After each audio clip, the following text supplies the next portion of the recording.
Charles Hoskinson. And before Charles does his presentation, we're going to present to him plate number 25 as a token of our appreciation to Charles and the IOHK team for all their work making this all possible. We couldn't have done this project without them, so thank you guys, and we hope you enjoy this, this plaque.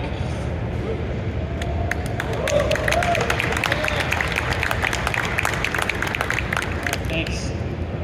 Thank you so much. I really appreciate it. This is such a lovely and beautiful thing, and I think I'm going to have to put it in the office right next to the Ape Society. There you go. All right, I'm going to hand this over to Chris. Thank you so much, Chris.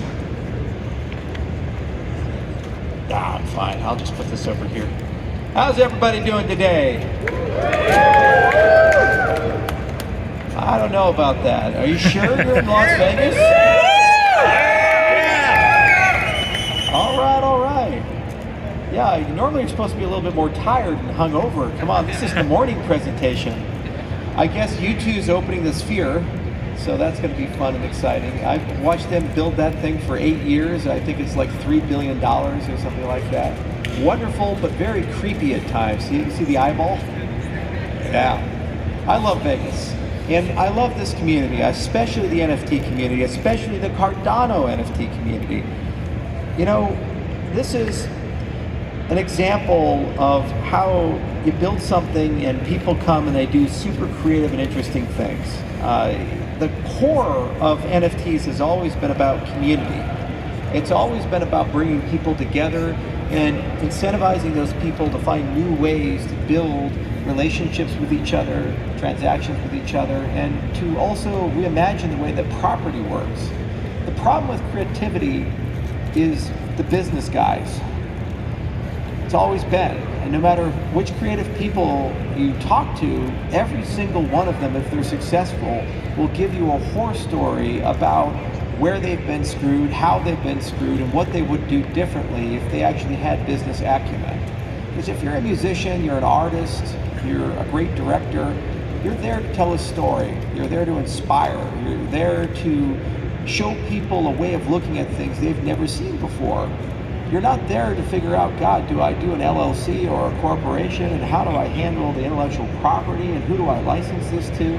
Now, what ends up happening is, by osmosis, if you're going to survive, you have to learn all these things.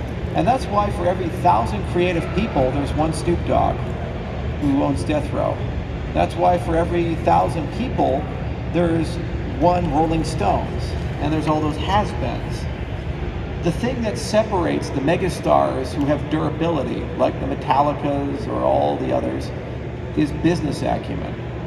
And that's unfortunate because it turns out that maybe, just maybe, the other 999 actually had a hell of a lot of creativity about them. What we bring to the table, NFTs, this industry, is that business acumen becomes a collective concern, and that business techniques and models become open source. They become ubiquitously accessible to everybody. We call it the smart cow effect. When somebody learns how to do it, everybody then knows how to do it. And it's available to all of you. It's free, it's open, and you can discuss it and build it. When you think about NFTs, you say, at the end of the day, it means that when I create something, I own it, it's an asset.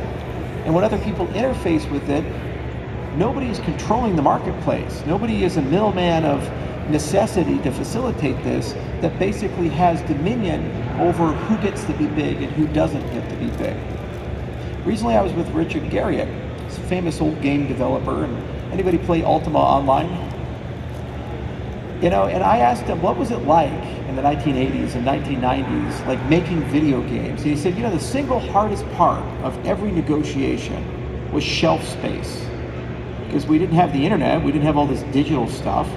Back in the day, if you actually wanted to sell a video game to somebody, it was like selling cereal. Because you have the big labels, and they actually own 90% of the shelf space at Media Play or CompUSA or whatever the distributor was. And then you get this little thing in the corner that nobody can see with their eyes. And you hope to God you could move inventory. So how many boxes do you make? Which stores do you get access to? What are you prepared to spend to be in eye level versus on the floor or something like that? Imagine how difficult that is. You're a creative person. You've just spent 6 years of your life fighting hard to figure out, how do I make a compelling story, an interesting plot, a romance over here, videos, how do we do great graphics, how do we get this to work on all of these different computer systems? Back in the day, there were over 100 different manufacturers of video cards, and none of them talked to each other, none of them cared about each other. You had to be a genius like John Carmack to be able to even figure out how to get your software to run on more than 10 of them. And while you're doing all of that, you now have to be basically Kellogg and figure out, how do I get shelf space? That's why so many people didn't survive. That's why so many people didn't.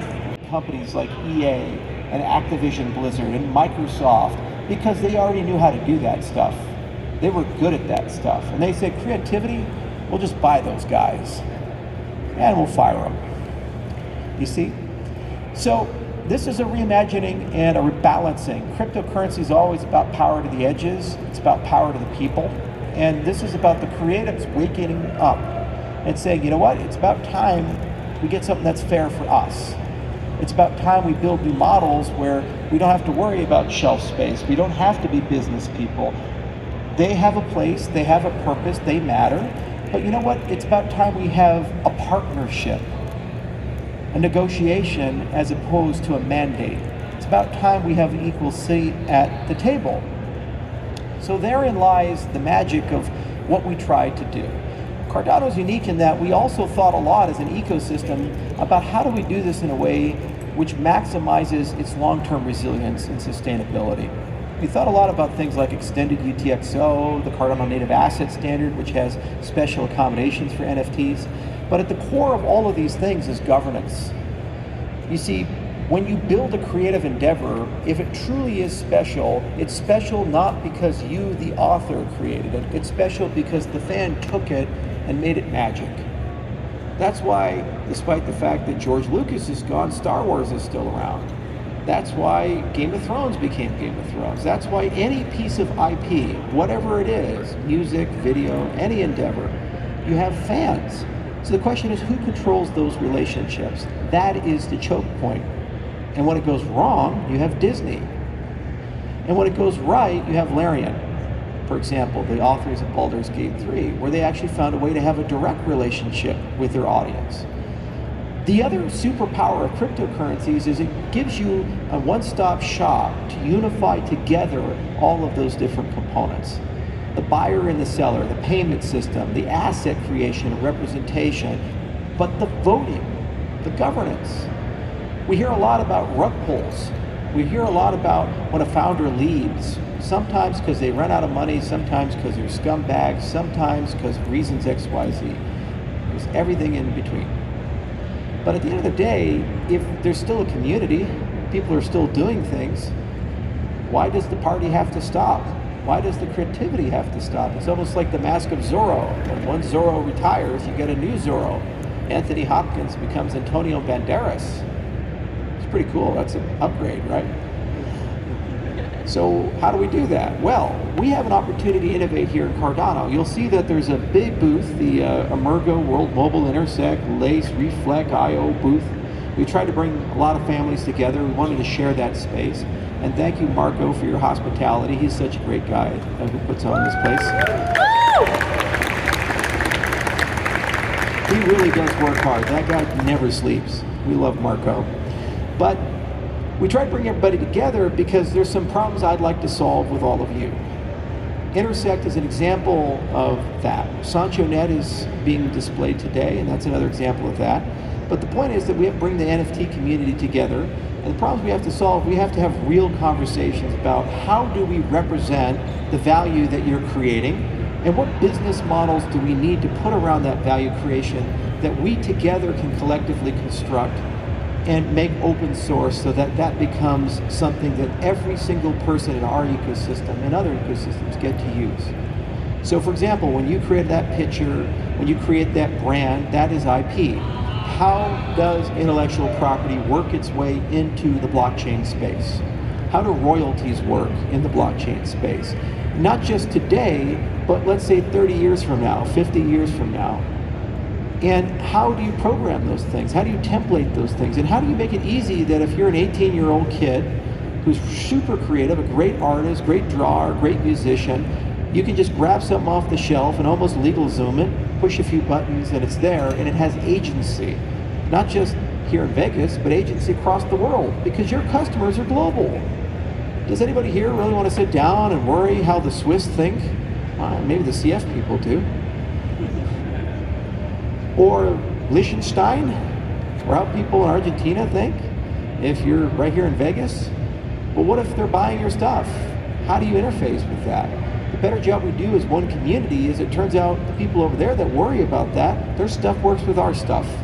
And one set of logic all just kind of clicks together. So the point of organizations like Intersect, the point of the movement, is that we can have that conversation together, and we can talk around what standards need to exist, what business models need to exist, and yes, what technology do we need to develop? What if, like Marlowe, where we tried to make it ridiculously easy to write smart contracts and move value? We could talk about a domain-specific language specifically for intellectual property that is implementation agnostic. In other words, it works in multiple systems. Because maybe, just maybe, there's a person in this room, I don't know why they would do this, but a person in this room that would want to deploy an NFT on Ethereum, or God help us, Polygon. That's your call. And if you want to do it, wouldn't it be nice that you write once and run everywhere? That'd be great. It'd be fun. So what we need to do is have that conversation. And where Cardano is at is it's no longer about I, or even we, it's about us. That's where we've gone to with 1694. That's where we've gone to with Voltaire, this age that's upon us. Is how do this collective body come together and have that discussion about the things that are challenging for you, the things that prevent you from growing your business, the things that are getting in the way of your creativity, because that's what you're supposed to do, is just do creativity. You want to build stuff, you want to have relationships with people, get the business out of the way.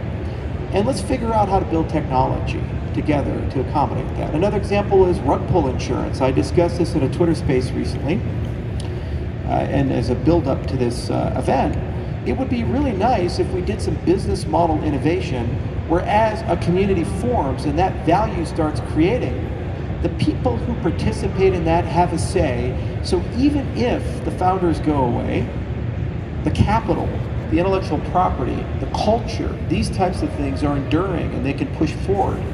Now, we've already pre-done some work as an ecosystem. Went to Wyoming, we worked with the government there, we created legislation for DAOs. There's actually a legal structure for that. But there's a lot more work that needs to be done. These are just examples of capabilities and tools and stubs. But eventually, what one can do is create models where you can just basically have a turnkey. And you say, I'm going to start this project, and it's almost like software, where we had intellectual property licenses, so Apache and MIT and Creative Commons and these types of things. Well, eventually we can come to business models and licensing structures that'll have rug pull insurance. And every single person participating with the NFT will know what that means. And they understand their legal rights. And they know how to adjudicate that. And they understand that if the founders disappear, if there's still a community, there is continuity. Now, what is that going to look like? Again, that's I to we to us. We have to come together. We have to think about that. And we have to have honest, as an ecosystem, conversations about where things have gone wrong. One of the great tragedies of the Industrial Revolution, the great tragedies of modern society, is we went from a very honest world to a very dishonest world, where we can't admit failure and blame. If you live in an agricultural setting, you have the laws of physics, you have nature to ground you in reality. If you're a lazy person, we know you're lazy. You know why? Because you don't have any crops. Your animals are dead. No one's feeding them. And you can give as many bullshit excuses as you can about how hard things are. Yeah, I imagine being a peasant in the Middle Ages is pretty hard. But at the end of the day, we can see the fruits of your labors. In an information economy, it's very easy to not be a real person, but pretend to be somebody. That's the consequence of abstraction. That's the consequence of digitization. So you have to do the work. and we have to have a restoration to honesty, and that means we have to audit and look. You'll notice this event's a little smaller this year than last year. That's not for lack of trying. There's a lot of amazing people here who are putting everything that they have into it, but some projects fail. And if you're going to get anywhere in life, you have to learn to listen and look and ask, why did they fail? Why aren't these people here? What killed them? Was it that we're in a mega bear cycle and scary Gary's coming and taking people down? Well, there's a little bit of that. But it's also a lot of the things were founded with aspirations that perhaps were unrealistic or a little too high. The benefit of bear markets, the benefit of cycles, is there's a great cleansing effect, and the fruits of all labors go to the wise. The people who can ask questions of where did the failure come from, why did that failure happen, and then if we're self-reflective, what we can do is be better. Rug Pull Insurance is a great example of that in the NFT space. We're now far enough down from 2021 to witness thousands of projects not live up to the expectations that people had set out. So we say perhaps as a structure and form, we put better governance in so we can solve that problem. But then there are very realistic and reasonable things that we should also look into. Like, how do you build demand and perpetual enduring value with these collectibles? When people buy an NFT, what are they actually buying, and where's that community going to take it? What else can I do with it? How much freedom does the purchaser have over the issuer have?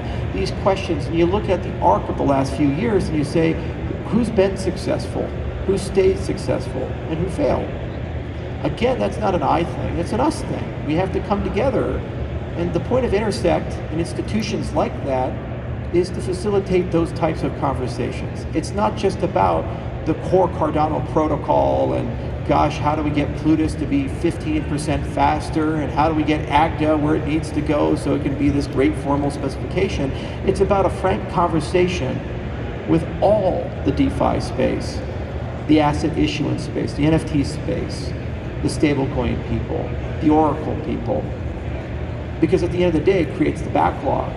It tells us where we ought to go. It's a collective thing. So we need to understand where we failed. Why have we failed?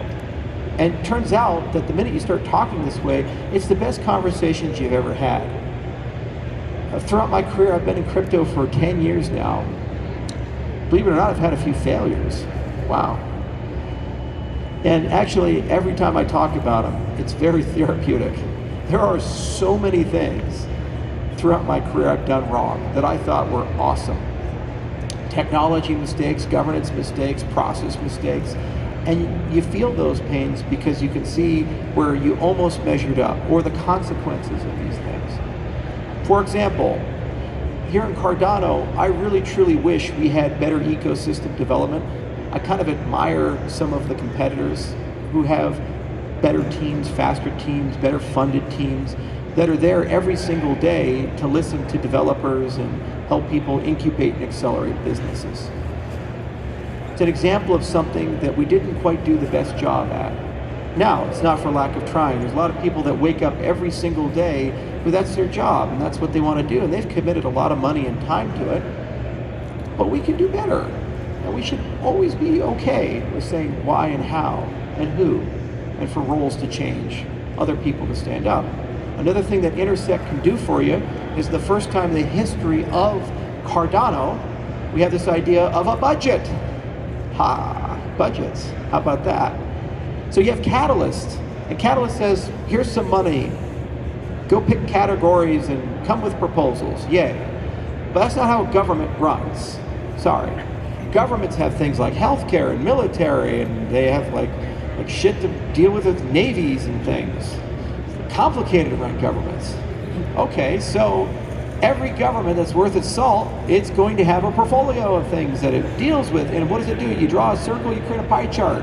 And this is how much we spend on education and how much we spend on healthcare. Well, you know what? When you actually build an on-chain government for Cardano, as we all are doing together, you're going to have a budget for Cardano. And decisions have to be made. How much do we spend on development? How much do we spend on marketing and growth? And who should get these types of funding? What do we do to hold them accountable? What are the KPIs we care about? What is good adoption, meaningful adoption versus bad adoption? What's a vanity metric from a meaningful metric that we care about? This year, TVL is up over 200%. Last 15 months, over 300%. Transaction volume is actually at an all-time high. 8 million assets have been issued on Cardano. Are these meaningful metrics?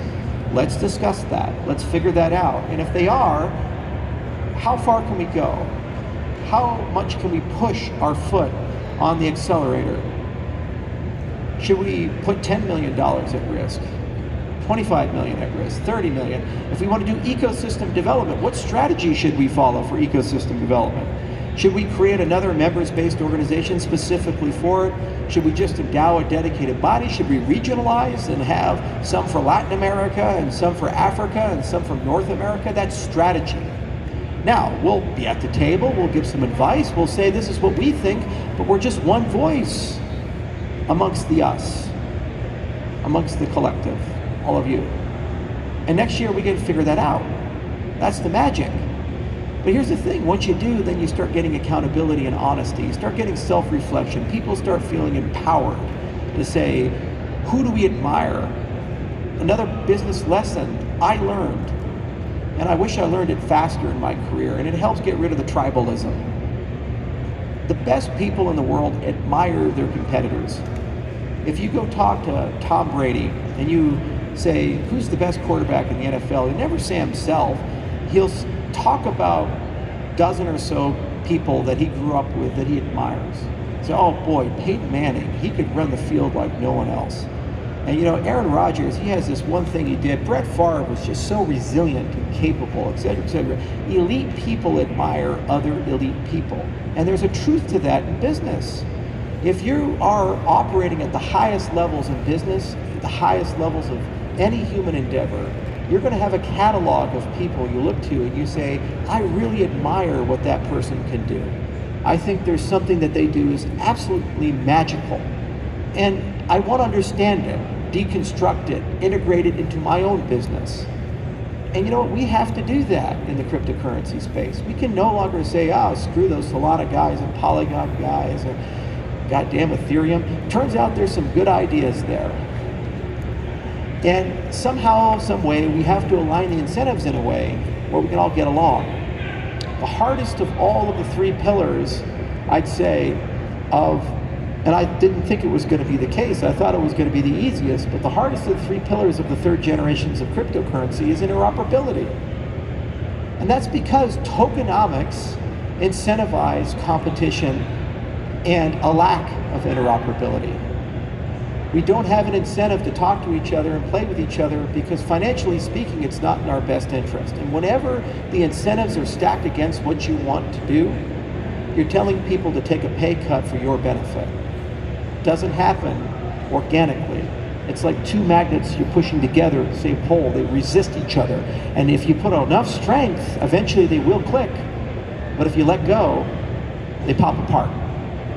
Don't build systems where the laws of physics are against you.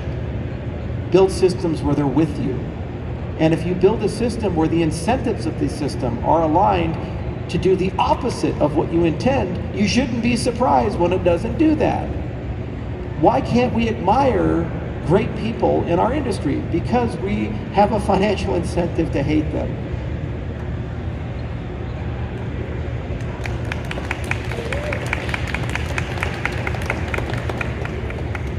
So, if we are truly to lead and go for number one, if we're truly to be the best ecosystem and draw these things together, we have to change the incentives. You win the game by changing the rules of the game. Because everybody else has been playing a lot longer, and we play by that same set of rules, we play by those same structures.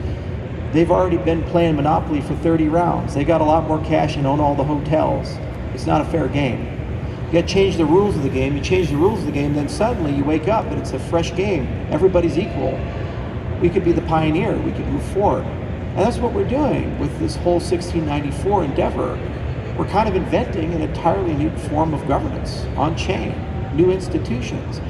And there are no sacred rules about these things. We can change them. And what we have to do is be self-reflective and ask, how do we create incentives for people to work together as opposed to oppose each other?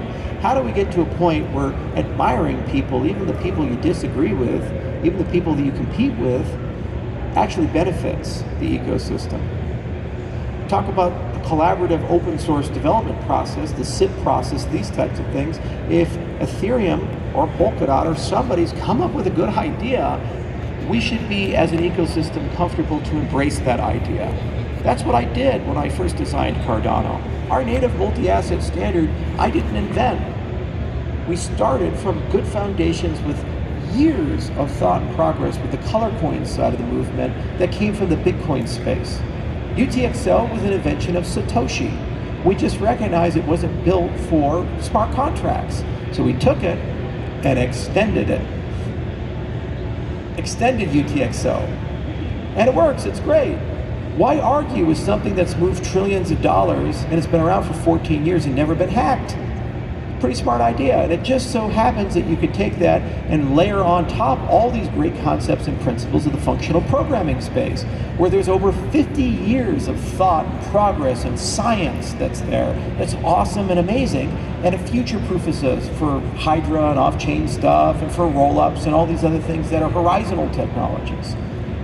But we had to do the work of figuring out how to upgrade, innovate, and modernize. So you can't just take, you have to embrace and grow. It's the same for when we look to things like the future of Cardano for sidechains. Where does that go? If it's just a replication of the existing technology of Cardano, it's more of the same. You have to bring new ideas, new things into the ecosystem. It's the same for a wallet strategy. When you have a wallet, you can't just do yet another wallet, go compete with MetaMask and all these other guys. Why would you go up against something that has 40 million customers and have the exact same business model? You gotta be agile, you gotta do new stuff. You have to have a new way of thinking, a new way of approaching, a new way of fighting. So, let's add identity in. Let's add some new business models in. Let's change the way that people work together and collaborate. Let's change the incentive model. And lo and behold, perhaps just maybe, we can do things better. So it's a life's work. It's hard. We're talking about big ideas here, big concepts here. We're talking about building governments. We're talking about business. What world does this have to do with NFTs? Well, you live in this ecosystem because all the time I get asked, how do we get billions of people to love and care about cryptocurrencies? How do we get grandma to use cryptocurrency? How do we get the next generation, the 15-year-old kids that spend all day long in their dad's house playing Minecraft? How do we get them to love what we do? Now, I can tell them, they're not gonna listen to me, I'm an old fat guy. That's the problem. You have to have something that they love, that they're interested in, that they find magic in, that they can make their own. And the thing is, when you talk about metaverse and GameFi and NFTs, when you talk about what you are doing in this room right now, this is the part of the space that has the highest potential to bring 1 billion people into cryptocurrencies in an ethical and fair way. Think about that. It's not supply chain, it's not healthcare, it's not identity management systems, because that's a game of negotiation between the legacy, the Web 2 people who already have the platforms of billions and where we want to go. And it's a fight, and we have to always protect ourselves. Like, for example, finance. We're not building a whole new financial system as if there's never been one before. It turns out there's this other thing with JP Chase and Goldman Sachs and all these other guys. And maybe, just maybe, they're gonna lobby and go get Scary Gary to go and screw us up. What they do. It's not about what's good for you, it's about what's good for them. And you're fighting guys with trillions of dollars. Creativity, it's a reflection of the times. It resets itself every single year.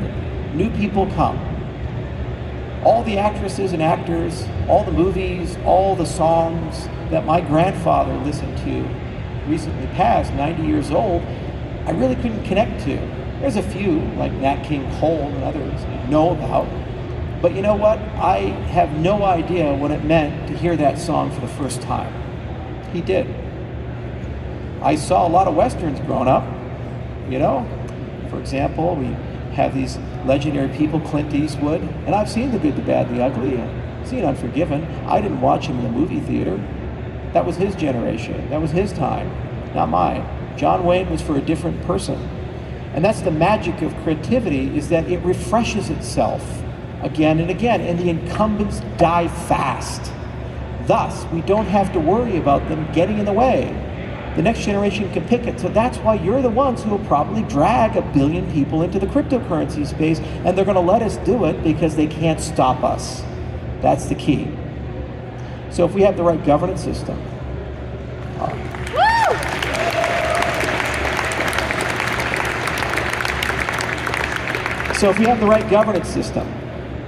we have the right structures and institutions, we have the right mindset, we have the right incentives, and we have the right community that wants to do this, then we can drag them into the Web3 space. And at the core of it, it has to have integrity. It has to have the right culture. You have to have people that love freedom. You have to have people that love decentralization. You have to have people that care a lot about protecting those who can't protect themselves. Because the creative class has always been the most vulnerable. You go to Italy, you have this lovely castle, Uffizi. It's a monument to the Medici. They had so much money and power. And you go through it, it's just stunning because they have all these amazing pictures of great masters inside of it. The problem is, all of those people created that artwork just for them, the Medici. And just by the grace of those ruling class did we get to see that. How many Da Vinci's did we miss? Raphael's did we miss? Because they didn't happen to know the right people and they couldn't sell. And if the problem back then in the Renaissance, and all the way through human history, then it's our problem today. So the creative class is a perfect example of the class of people cryptocurrency was built for. Your economic identity matters just as much as the people who need microfinance and remittances in Senegal and Kenya. Your agency matters just as much as all the rest of the disenfranchised. So that's why we're here. You know, that's why you're here. You want to do stuff. You want to create stuff. And we do it together. Now, everybody has a part to play. We worry about a lot of technology. We have great companies that work with us. And I'm here to listen. You'll notice the Lace guys are here. I said, guys, our product backlog for 2024 is still open. NFTs are first-class citizens. So make friends with Mike Ward, make friends with Tan, make friends with the Lace team. Talk to them, tell them what you'd like to see as creators, what you'd like to see as NFT participants. You'll notice Intersect is here. Talk to the Intersect people, join them, have that conversation and say, what would you like to see with the working groups? You'll notice Reflect is here. Talk to them too. They want to build an ecosystem. They want to figure out how to construct marketplaces. They want to work with all the NFT people here. They're all here. And we're here to listen. And if there are problems, never hesitate to bring them up. If you have an issue, never hesitate. If you're pissed off about something, tell them to their face. It's like an old joke Reagan used to say. You know, an American and a Russian were together. Old communist joke. And the American said, you know, the difference between our two countries is I can walk right into the White House, go into the Oval Office, and smash my hand on the Resolute desk and look at President Reagan in the face and say, I don't like the way you're running your country. And the Russian, he said, I can do that.